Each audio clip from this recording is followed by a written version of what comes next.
En el nombre del Padre, del Hijo y del Espíritu Santo. Amén. Proclamación del Santo Evangelio según San Juan. Había un cierto enfermo, Lázaro de Betania, pueblo de María y de su hermana Marta. María era la que ungió al Señor con perfumes y le secó los pies con sus cabellos. Su hermano Lázaro estaba enfermo. Las hermanas enviaron a decir a Jesús: Señor, aquel a quien tú amas está enfermo. Al oír Jesús dijo: esta enfermedad no es de muerte, es para gloria de Dios, para que el Hijo de Dios sea glorificado por ella. Jesús amaba a Marta, a su hermana y a Lázaro. Cuando se enteró de que estaba enfermo, permaneció 2 días más en el lugar donde se encontraba. Al cabo de ellos, dice a sus discípulos: volvamos de nuevo a Judea. Le dicen los discípulos: Rabí, ¿con qué hace poco los judíos querían apedrearte y vuelves allí? Jesús respondió: ¿no son 12 las horas del día? Si uno anda de día no tropieza porque ve la luz de este mundo. Pero si uno anda de noche tropieza porque no está la luz en él. Dijo esto y añadió: nuestro amigo Lázaro duerme, pero voy a despertar. Le dijeron sus discípulos: Señor, si duerme, se curará. Jesús lo había dicho de su muerte, pero ellos creyeron que hablaba del descanso del sueño. Entonces Jesús le dijo abiertamente: Lázaro ha muerto, y me alegra por vosotros de no haber estado allí para que creáis, pero vayamos donde él. Entonces Tomás, llamado el mellizo, dijo a los otros discípulos: vayamos también nosotros a morir con él. Cuando llegó Jesús, se encontró con que Lázaro llevaba ya 4 días en el sepulcro. Betania estaba cerca de Jerusalén, como a unos 15 estadios, y muchos judíos habían venido a casa de Marta y María para consolarla por la muerte de su hermano. Cuando Marta supo que había venido Jesús, le salió al encuentro, mientras María permanecía en casa. Dijo Marta a Jesús: Señor, si hubieras estado aquí, no habría muerto mi hermano. Pero ahora yo sé que cuando pidas a Dios, Dios te lo concederá. Le dice Jesús: tu hermano resucitará. Le respondió Marta: ya sé que resucitará en la resurrección del último día. Jesús le respondió: yo soy la resurrección. El que cree en mí, aunque haya muerto, vivirá. Y todo el que vive y cree en mí no morirá jamás. ¿Crees esto? Le dice ella: sí, Señor, yo creo que tú eres el Cristo, el Hijo de Dios, el que iba a venir al mundo. Dicho esto, fue a llamar a su hermana María y le dijo al oído: el Maestro está ahí y te llama.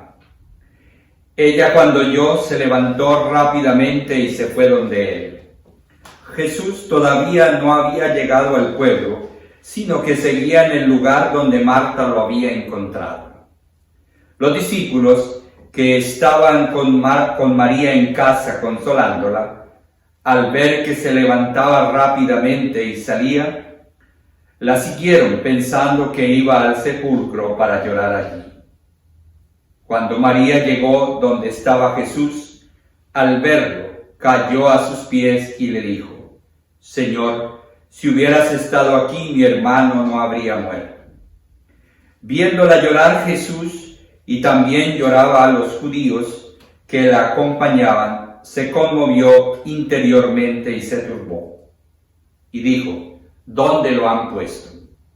Le respondieron: Señor, ven y lo verás. Jesús se echó a llorar.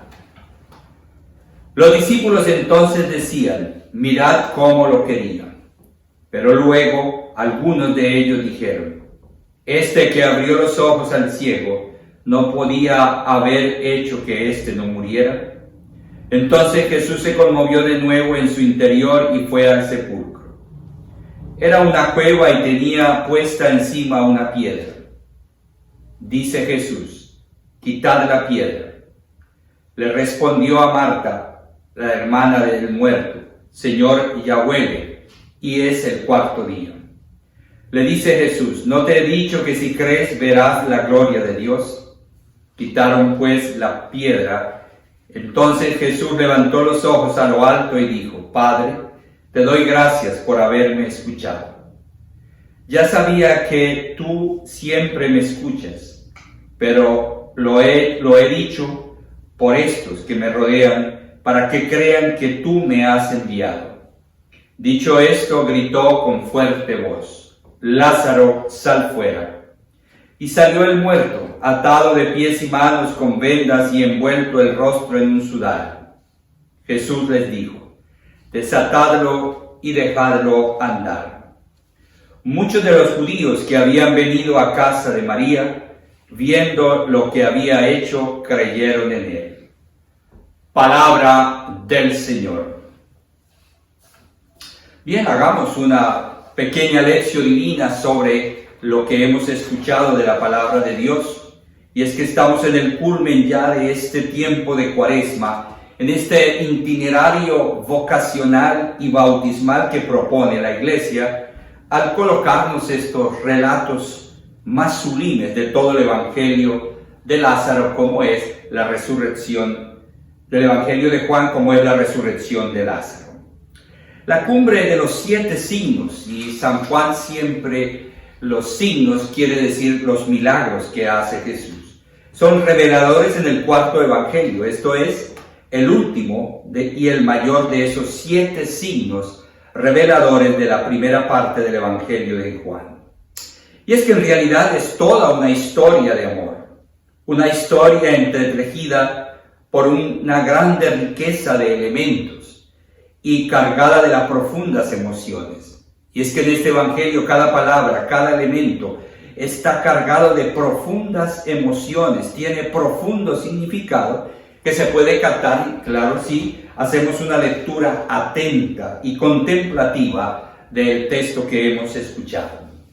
Jesús, quien mediante la serie de encuentros que narra el Evangelio de Juan, se acerca a personas concretas, a situaciones particulares concretas. ¿Cuáles son? Los novios que les falta el vino y van a pasar penas. La búsqueda de Nicodemo en la noche cuando está visitando al Señor. La samaritana y sus 7 maridos. La aflicción del funcionario real que ve a su hijo moribundo. Los 38 años que tiene el paralítico en la piscina de Siloé o de Bethsada. El pueblo hambriento y por eso la multiplicación de los panes. Las dificultades del ciego de nacimiento. Pero viene ahora el encuentro más difícil de todas las situaciones humanas. ¿Cuál es? La muerte. El don de la vida es el resultado del encuentro con Jesús. En el Evangelio hay 7 signos o milagros. Jesús nos ha mostrado de qué manera Jesús es dador de vida. Primero, da vida a la pareja que comienza su vida matrimonial. Segundo, da vida a ese niño en peligro de muerte. Tercero, da vida al adulto sometido a esa parálisis de tantos años. Cuarto, le da vida a un pueblo hambriento que necesita del pan. Le da vida a los discípulos que están confundidos en el mar, en la pesca. Le da vida a los ojos del ciego de nacimiento. Y ahora el signo de dar vida a un difunto. Entonces la intención es claramente pascual. Es el Señor que arranca al hombre de esa desgracia de la muerte y le da el don de la vida. Entonces es importante que tengamos presente que en este pasaje no todo se reduce a un simple milagro de la resurrección de Lázaro, sino que entra en esa dinámica de la Pascua, de la vida, de la resurrección. Algunas características notables de esta resurrección de Lázaro podrían ser: primero, se trata de un llamado de la muerte a la vida, realizado por el poder de la palabra de Dios. Segundo, Jesús lo realiza por un amigo y en medio de un círculo de amigos. ocurre en presencia de muchos testigos. Cuarto, los testigos participan en esa acción, pero quizás lo más notable de todo sea la manera como procede Jesús. Y es que va poco a poco el Señor revelando ese misterio de la vida. Primero se lo dice a los discípulos, después a los familiares del difunto, particularmente a Marta y a María, y después se lo dice al pueblo judío. Y tengamos presente que este evangelio tiene 5 etapas. La primera etapa es Jesús recibe la noticia de la enfermedad de su amigo.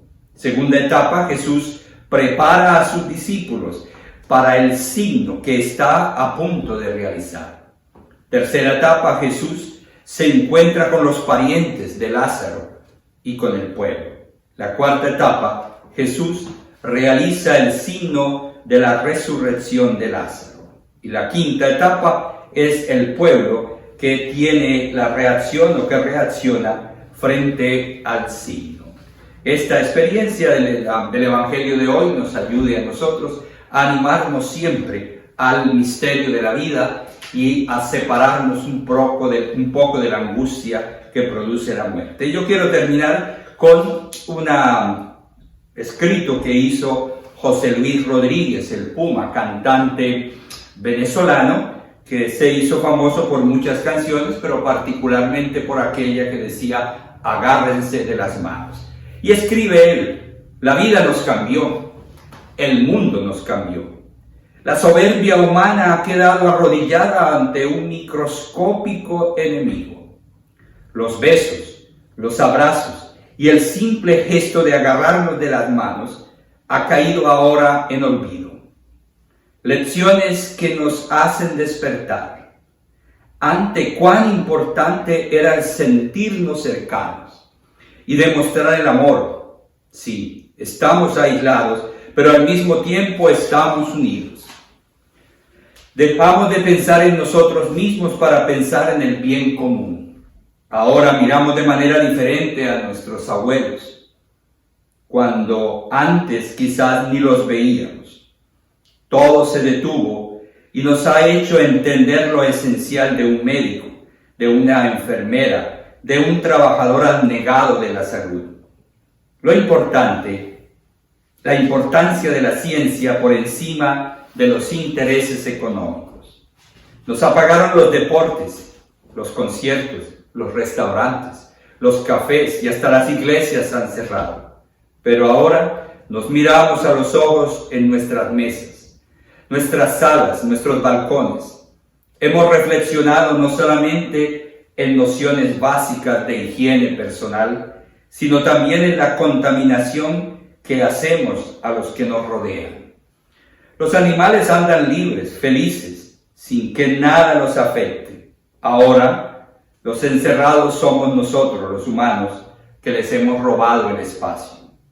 Todo es posible, pero esto no es el apocalipsis, pero sí es aleccionador para nosotros. Quizás la humanidad necesitaba esta sacudida que nos despertara del letargo automático en que vivimos, donde le damos protagonismo a lo inmediato de la tecnología, pero por encima de la paciencia de lo real. De esto saldremos juntos y daremos el valor a ese beso, a ese abrazo, a esa mano extendida de quien te quiere. Este virus nos hará mejores porque nos hará iniciar todo desde cero, pero ahora, solo por ahora, no nos agarremos de las manos. Pero estoy convencido que muy pronto juntos podremos llegar a donde jamás hemos ido. Y terminamos con la bendición. El Señor esté con ustedes. Y la bendición de Dios Todopoderoso, Padre, Hijo y Espíritu Santo, descienda sobre ustedes y permanezca siempre.